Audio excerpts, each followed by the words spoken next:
সঁচাকৈ জুচি হৈছে গোটেই হেৰিটো ঠিকে আছে গুড ইভিনিং গুড ইভিনিং সকলো ভাল নমস্কাৰ আছে নমস্কাৰ নমস্কাৰ আমাৰ ছাৰে সদায় আগতে নমস্কাৰটো দিয়ে নমস্কাৰটো আমাৰ কি হয় পৰিচয় পৰিচয় সেইটো আৰু নমস্কাৰটো সদায় দিবই লাগে সৰু হওক ডাঙৰ হওক সকলোকে দিব লাগে আজি আমি দুইজনে ম'ম' বনাওঁ দেখিছে ম'ম' খাব মন গৈছিলে আচলতে দিনতে মাহঁতক ক'লো দিনৰে অলপ কিবা কিবি আছে বাৰু টিফিনত বনোৱাৰ লগত আমি খালোঁ যদিও ঘৰত মাংস আনিলে মাংস খালোঁ মাংস অনাৰ কাৰণে ভাবিলোঁ ম'ম' বনাওঁ বুলি তো আপোনালোকক দেখাম কেনেকৈ বনাই আছোঁ দেখিছে কিমান চৈতান শুনি লওক কাক সামৰি লৈছে মানে লাগিব ন নিজৰ মানুহজনক নলে কাক ল'ম নো মোকো তেওঁ হেল্প কৰে মই তেওঁক হেল্প কৰোঁ এইটো বিনা চেলাৰীৰ মানে চাৰ্ভিচ আমিওতো কৰোঁ মহিলাসকলে নকৰোঁ নেকি কোনে কোনে বিনা চেলাৰীৰ চাৰ্ভিচ দিয়ে ক'বচোন বাৰু মই কিন্তু দিয়ে আছোঁ দেই এইবিলাক চৈতান বুলি কয় আৰে চৈতান হ'বই লাগিব আজিকালি নহয় জানো তো মাহঁতক কৈছিলোঁ দিনত আবেলি খাম নেকি বুলি সোধোতে মাহঁতে ক'লে যে নালাগে একেবাৰে ৰাতিৰ কাৰণে বনাবা আজি ৰাতি ম'ম'কে খাই থৈ দিম বোলে সেইকাৰণে অকণ দেৰিকৈ বনাইছোঁ বাৰু আহক এতিয়া ৰেচিপিটোলৈ এয়া দেখিছেনে চিকেনখিনি অলপ চপ কৰি ল'লোঁ পিঁয়াজো চপিঙত চপ কৰি লৈ ল'লোঁ এতিয়া ধনিয়াখিনি কাটি তাতে দি দিলোঁ সৰু সৰুকৈ কাটিব লাগিছিল বাৰু যেই নহওক গলি যাব ধুনীয়াকৈ এয়া চয়া চচ দি দিলোঁ তাতে আৰু এয়া জালুকৰ গুড়া আৰু নিমখ দিলোঁ আৰু এটা বস্তু পাহৰি থাকিলোঁ আদা নহৰু কুটি দিব লাগিছিল সেইটো দিব পাহৰিয়ে গ'লোঁ আৰু যেই নহওক এনেকৈ সানি কৰি ধুনীয়াকৈ গোটেই বস্তুখিনি মিলাই পেলাই সানিব লাগিব আচলতে সানি কৰি হৈ গ'ল ধুনীয়াকৈ এতিয়া থৈ দিম দিনতে কৰা হ'ল এইটো প্ৰচেছ আৰু যোনে শ্বপিং কৰিব আচলতে চুপটো বনাব লাগিব চুপ বনাবৰ কাৰণে যোগাৰ কৰি আছে পিঁয়াজ কাটিলেতো চকু পানী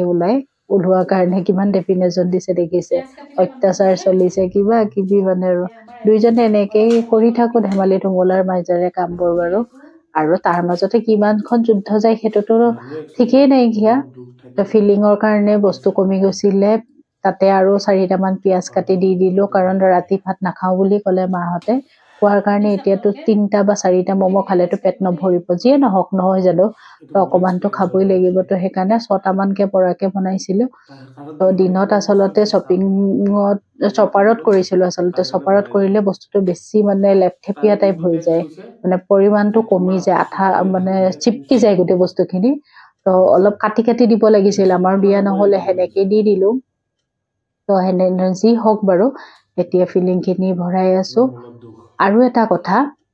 4টা ম'ম' বেলেগ টেষ্টৰ বনাইছিলোঁ সেইকেইটা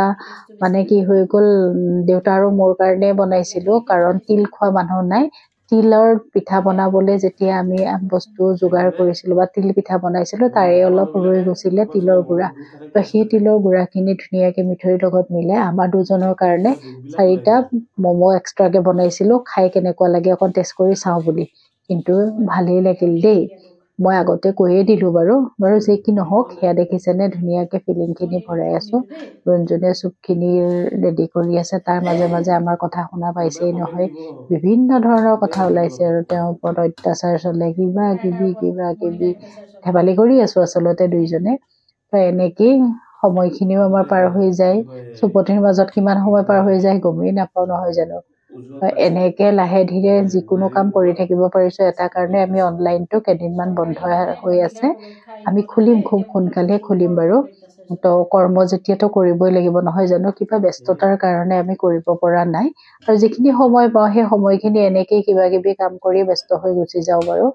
তো যি কি নহওক ম'ম'খিনি ধুনীয়াকৈ 2টা মানে হেৰিয়াত বহাই দিছোঁ আৰু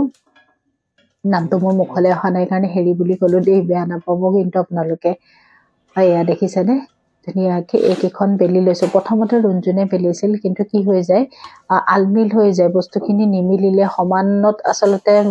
ৰুটিখন যদি সমান নহয় তেতিয়াহ'লে ভৰাবলৈও অলপ দিগদাৰ হৈ যায় তো এনেকৈ কৰি লৈ পেলাই ধুনীয়াকৈ এই চেপটো আচলতে মই দিব জনা নাছিলোঁ এইবাৰ যে মই মাৰ ঘৰৰ পৰা ম'ম' দেখাইছিলোঁ আপোনালোকৰ মনত আছে চাগে তো মই মাৰ পৰা চেপটো অলপ শিকি আহিলোঁ সেইকাৰণে ট্ৰাই কৰি চাইছোঁ যদি অলপ ভাল হয় তেতিয়াহ'লে অনলাইন চলাম দেই ৰঞ্জুনে খাইছে খুব ধুনীয়া হ'ল, জুচি হৈছে বস্তুটো, খাবও টেষ্ট লাগিছে, সঁচাকৈ ভাল লাগিছে। মানে আপোনালোকক যে দেখুৱাইছোঁ সেইটো নহয়, ৰিয়েলি বহুত টেষ্টি হৈছিলে। যদিও আদা নহৰু দিয়া হোৱা নাছিলে তথাপিও বিৰাট টেষ্টি হৈছিলে। কিন্তু লাষ্টৰখিনিত কুটি পেলাই দিলোঁ যেতিয়া মনত পৰিছিল, সেইখিনি বাৰু আপোনালোকক দেখুওৱা নহ'লে।